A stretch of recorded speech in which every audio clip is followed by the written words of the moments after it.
తాకట్లో ఉన్న మీ బంగారాన్ని విడిపించి ఆ రోజు ఆన్లైన్ రేటుకి కొంటాం. Sharma gold company.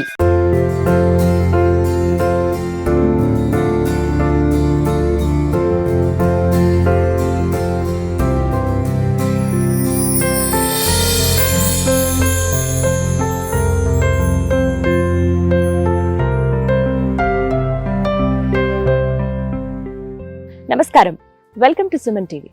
ఒత్తిడి లేని మనసు, అనారోగ్యం లేని శరీరం, హింస లేని సమాజమే లక్ష్యంగా 180కి పైగా దేశాల్లో ఆర్ట్ ఆఫ్ లివింగ్ సేవా సంస్థలను స్థాపించి కొలంబియా, మంగోలియా, పరాగ్వే దేశాలకు సంబంధించిన అత్యున్నత అవార్డులు అందుకుని మన భారతదేశపు అత్యున్నత అవార్డుల్లో ఒకటైన పద్మ విభూషణ్తో పాటుగా అనేక అవార్డులను అందుకుని దాంతోపాటుగా ప్రపంచవ్యాప్తంగా ఉన్న విశ్వవిద్యాలయాల నుంచి ఎన్నో గౌరవ డాక్టరేట్లు అందుకున్న ప్రపంచ విఖ్యాత ఆధ్యాత్మిక గురువు, మానవతావాది, శాంతిదూత, పద్మ విభూషణ్ శ్రీ శ్రీ రవిశంకర్ గురూజీ మనతో పాటు ఉన్నారు.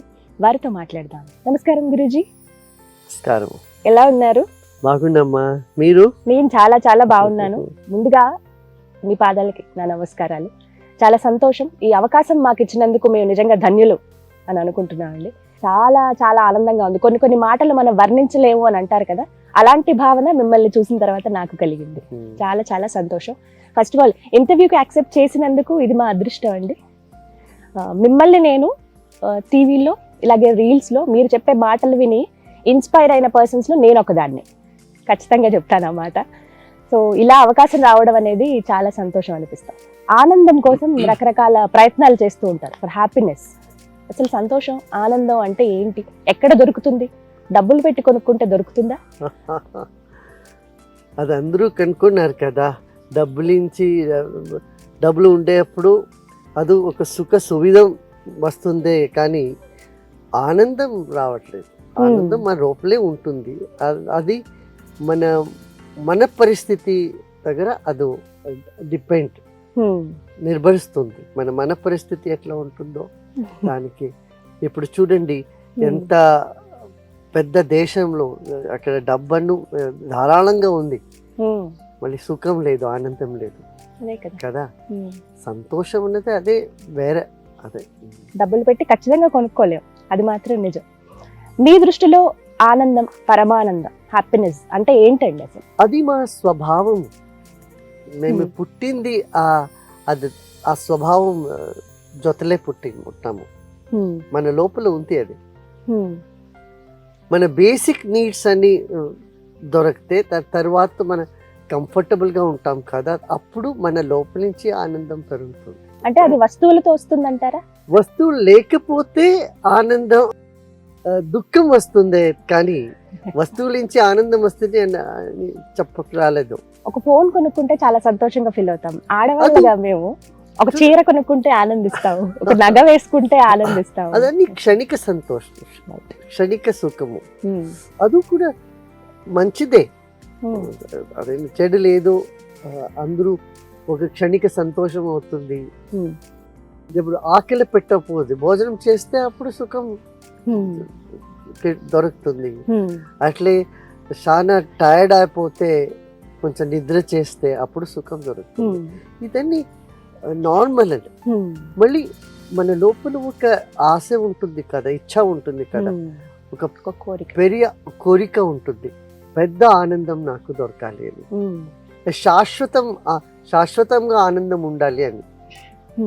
శాశ్వతమైన ఆనందం దొరికేదానికి మనకు సాధనం చేయాలి.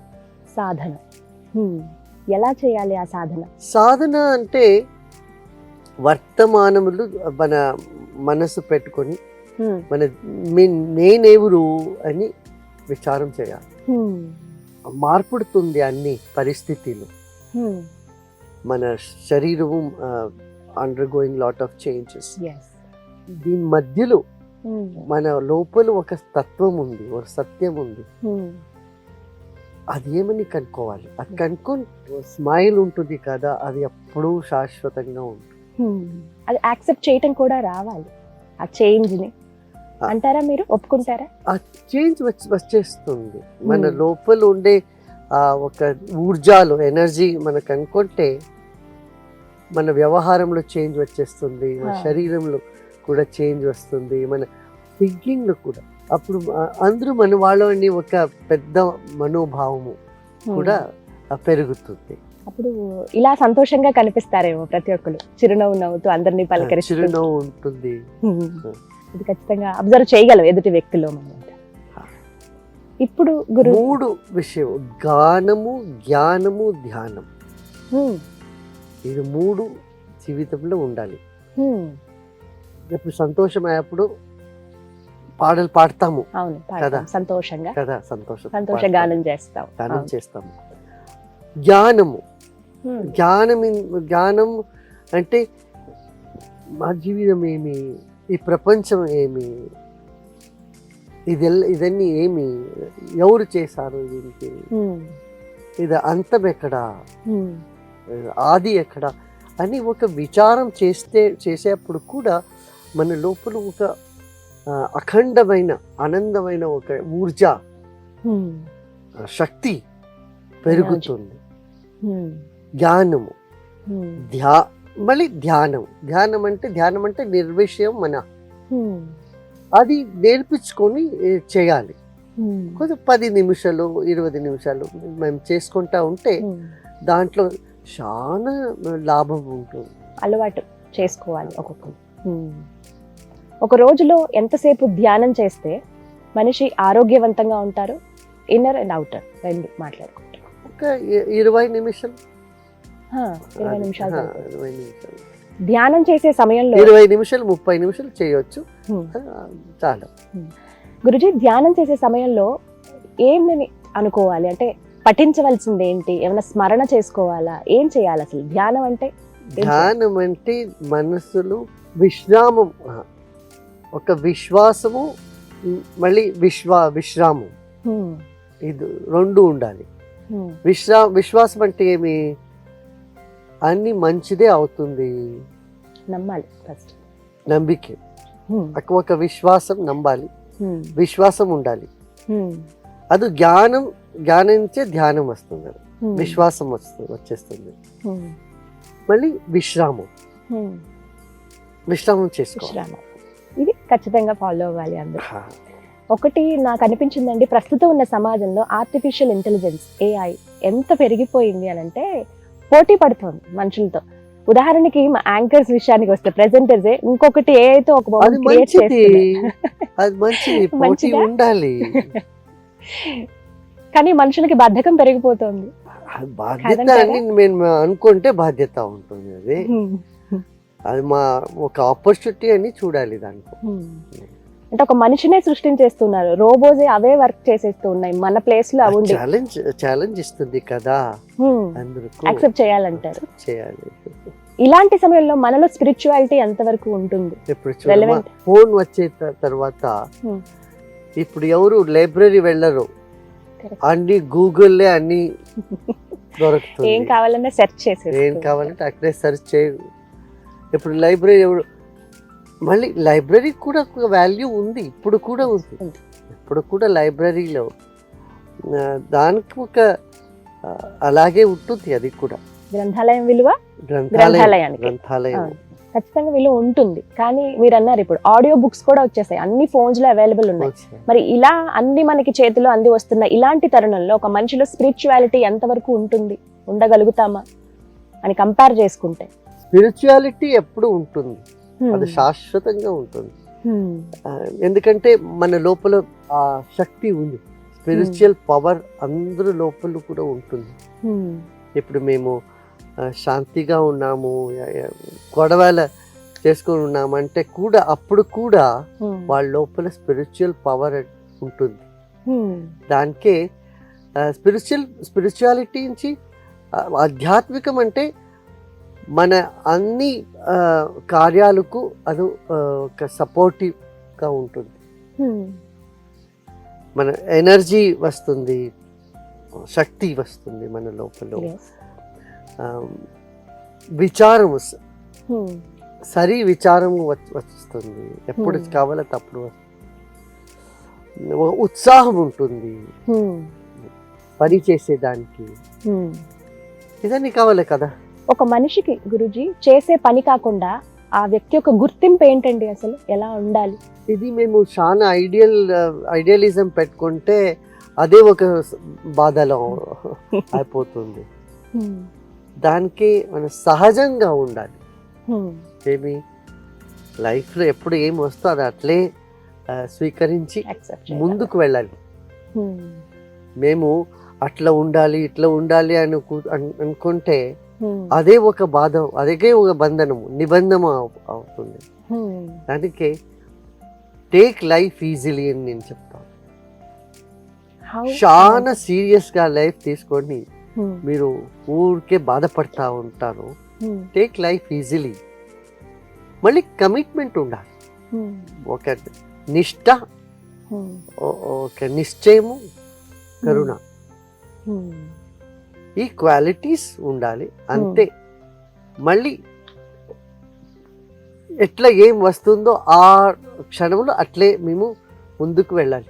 కొంతమంది చెప్తూ ఉంటారు కదా గురుజీ, మా కష్టం మాకు తెలుసు, మీకేం తెలుసు ఆ బాధ, మా షూలో నుంచుని మీరు మాట్లాడండి అని, stand in my shoes and say అని చెప్తూ ఉంటారు కదా. అంటే కష్టం అనుభవించే వాళ్ళకి తెలుస్తుంది, ఎదుట ఉండి నీతులు చెప్పే వాళ్ళకి తెలియదు కదా అంట. వాటిని ఇది నమ్ముతారా మీరు ఈ మాట?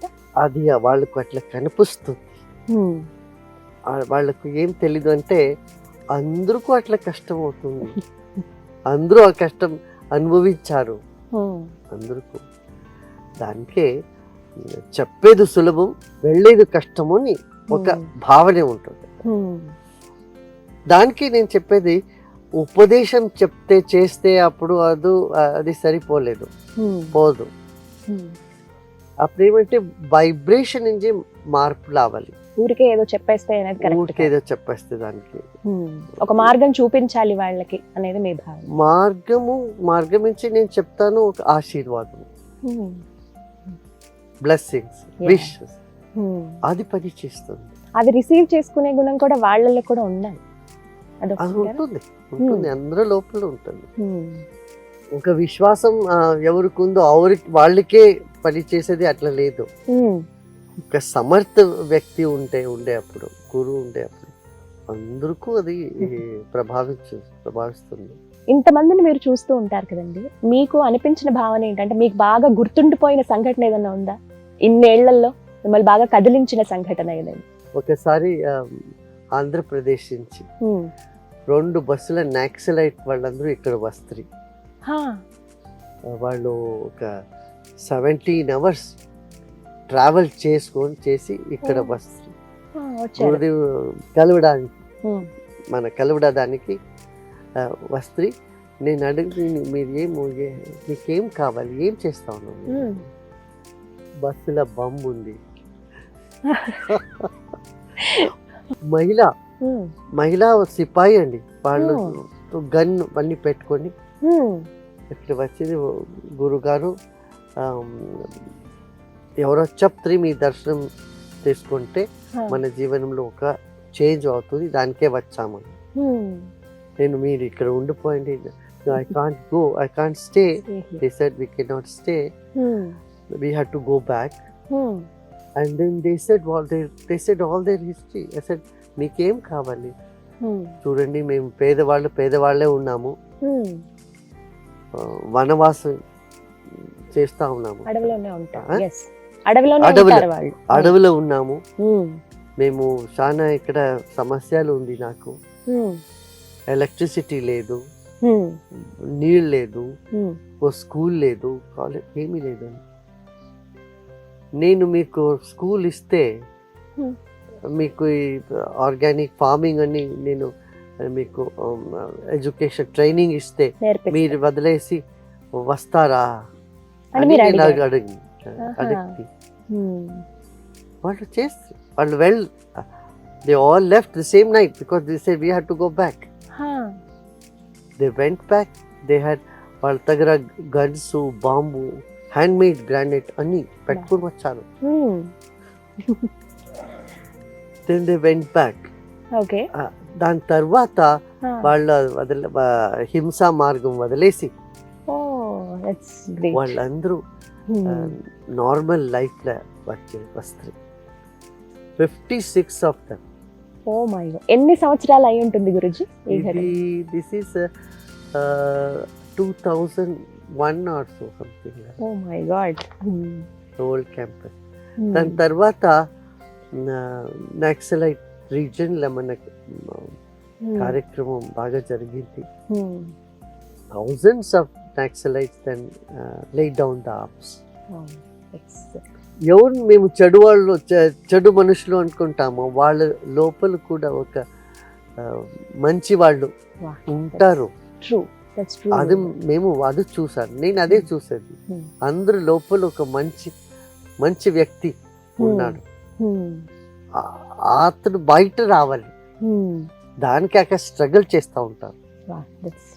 ఆధ్యాత్మిక జ్ఞానం అంటే మన లోపల ఉండే మంచిది పెరగాలి, చెడు అభ్యాసం అన్ని విడిచిపోవాలి. అది జరుగుతూ ఉంది. చాలా మంది మీ గురించి విన్నప్పుడు ఒక ఏవి నేను చూశాను గురుజీ.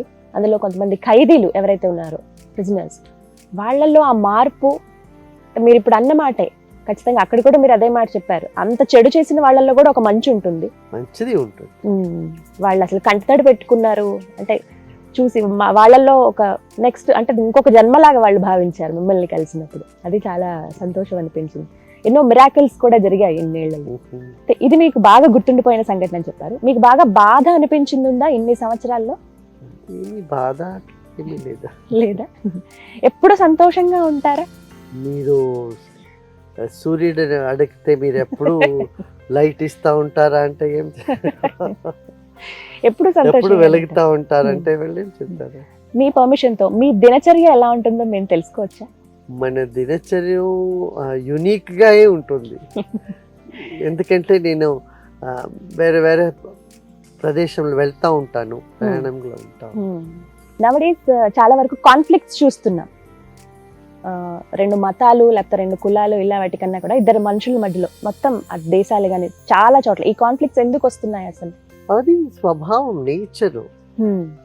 వ్యత్యాసం ఉండే అప్పుడు గొడవలు వచ్చేస్తుంది. ఇంకొక కారణం ఏంటంటే స్ట్రెస్, కమ్యూనికేషన్ బ్రేక్ డౌన్ అయితే అప్పుడు గొడవలు పెరుగుతుంది. స్ట్రెస్ ని అధిగమించాలంటే దానికే ఆధ్యాత్మిక మార్గంలో రావాలి. ఎన్నో విధాలుగా ఆధ్యాత్మిక మార్గాలు ఉన్నప్పటికీ చాలా మార్గాలు ఉన్నాయి మనకి. ఏ విధంగా వెళ్తే ఆధ్యాత్మికత ఫుల్ టు స్పిరిచువల్ హెల్త్ చాలా బాగుంది. స్పిరిచువల్ హెల్త్ దానికి ఓపెన్ మైండెడ్నెస్ ఉండాలి. మనం ధ్యానం నేను చెప్పాను కదా, దాన్ని ఫాలో అవ్వాలి. ఇవాళ రోజుల్లో చూస్తున్నామండి బ్రేకప్స్ ఎక్కువ అయిపోతూ ఉన్నాయి.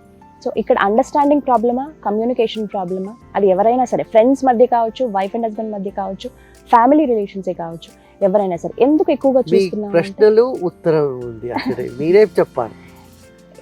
అండర్స్టాండింగ్, కమ్యూనికేషన్ ఆ రెండే అంటారా? లాక్ ఆఫ్ అండర్స్టాండింగ్ అంటే కమ్యూనికేషన్ బ్రేక్ డౌన్ అదే. అండ్ స్ట్రెస్ కూడా ఒక పెద్ద రీజన్. ఇవే కారణాలు. స్ట్రెస్ ఉండేప్పుడు వినరు, ఎవరు మాట విన్నట్లే, సహన శక్తి లేదు కదా. సహనం అనేది చాలా వరకు తగ్గిపోయింది ఈ రోజుల్లో, ఓపిక అనేది. మీకు బాగా ఇష్టమైన ప్రక్రియ ఏంటండి? ఏం చేస్తారు? దాన్ని ఏం చేస్తానో అప్పుడు అదే ఇష్టం అవుతుంది నాకు. అదే ఇష్టం. అలా ఇష్టంగా చేస్తారు కాబట్టి ఇలా రిఫ్లెక్ట్ అవుతుంది ప్రతి చోట. ముఖ్యంగా నేను ఆశ్రమంలో గమనించానండి, గోశాల చాలా చాలా అద్భుతంగా ఉంది. ఎంత నీట్ గా మెయింటైన్ చేస్తున్నారంటే, వెళ్ళటమే గిరి ఆవులు చూశాను. ఆ కృష్ణ పరమాత్ముడుతో పాటు అనుబంధంగా ఉన్నటువంటి ఆవులు అవి. అలాగే ఒక్కొక్క రాష్ట్రానికి సంబంధించిన ఆవులు నేను గమనించాను. ఇక్కడ అన్ని నేషనల్ బ్రీడ్స్ అన్ని ఉన్నాయి. పంజాబ్ నుంచి కూడా ఉంది, తమిళనాడు 18 వెరైటీస్ ఉంది. 18 వెరైటీస్. మరొకటి ఇక్కడ బాగా అట్రాక్టివ్ గా అనిపించింది ఆశ్రమంలో గురుకులు. ఎంత సుందరంగా ఉంది. వినాయకులు, లక్ష్మీనారాయణలు, అలాగే చుట్టూ పిల్లలు నేర్చుకుంటూ ఉన్నారు. ఏర్పాటు చేయడానికి ముఖ్య కారణం చెప్తారు, ఎందుకు గురుకులను ఏర్పాటు చేస్తారు? ఇదన్నీ మా హెరిటేజ్, ఇదన్నీ సంరక్షణ చేయాలి కదా. దానికి ఇక్కడ ఒక 40 సంవత్సరం నుంచి ఇదన్నీ జరుగుతూ ఉంది. అప్పటి నుంచి మీ కోరిక ఏంటండి? ఎలా చూడాలనుకుంటున్నారు ఈ ఆశ్రమం? ఏమైనా కోరిక ఉన్నప్పుడు గురువు దానికి యోగ్యత ఉండదు. ఎలా చూడాలని కోరికలన్నీ వదిలేసి గురుపీఠం వస్తుంది అప్పుడే. ఇక్కడ ఎవరు వస్తారో వాళ్ళ కోరికలన్నీ పూర్ణమవుతుంది, పరిపూర్ణమవుతుంది. మా కోరికలే ఉండేప్పుడు ఆ శక్తి, ఆ యోగ్యత ఉండదు. మన లోపల ఏమి కోరిక లేకపోతే అందరు కోరికలు పూర్ణ చేసేదానికి మన శక్తి ఉంటుంది.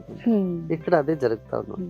యూత్, యంగర్ జనరేషన్ పైన మీ అభిప్రాయం ఏంటండి? వాళ్ళకి ఏమైనా చెప్పదలుచుకున్నారా? ఏమైనా చెప్తారా? Youth they have to take responsibility. They should own the country.